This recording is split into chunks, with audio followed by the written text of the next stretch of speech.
So growing up, my parents didn't have a lot of money. They didn't want my brother and sister and I to lack, and so they just did everything they could, worked however hard they needed to provide for us. And we lived in a nice home, which was something they bought cheap and fixed up, and we had nice stuff, which usually came from garage sales, but we didn't care. And I had this dream that one day I was going to be a gymnast. Okay, I was like Olympic gymnast, okay? I wasn't really good, but that was my dream, okay? It was my passion. And my mom didn't want me to miss out on that.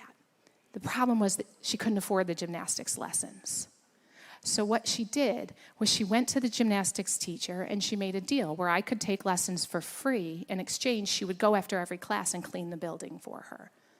Like, that's love, right? That's selfless love. And she didn't even tell me. I didn't even know that she did that until I was an adult. And it brought tears to my eyes because that is a giving and sacrificial and selfless kind of love.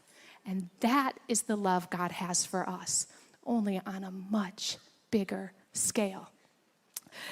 The Apostle Paul wrote in his letter to the Philippians in chapter 2, verse 7, he showed us how Jesus made himself nothing by taking on the nature of a servant.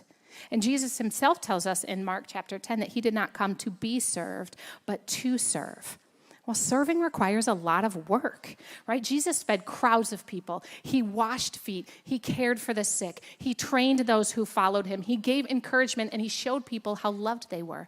Jesus made himself nothing. He didn't care about his status. He put the needs of others above his own. He gave sacrificially even when no one appreciated or acknowledged him.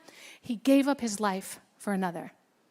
Does this not sound a tiny bit like a mom, right? Moms are the perfect earthly picture of selflessness.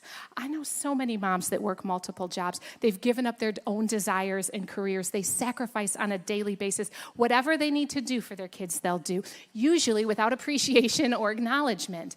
They love their children simply because they are their children. They will feed them and care for them and train them and give them encouragement and show them love, and they're willing to make themselves nothing and willing to give up their own lives.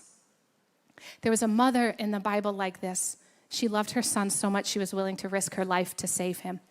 When the Pharaoh of Egypt decided that there were too many Israelites and demanded that all the baby boys be killed, she refused. She hid her son for 3 months and then devised a plan where the Pharaoh's own daughter would find him and raise him. This woman was not only willing to risk her life for her son, she was willing to give her son to another woman just so that he had a chance at life.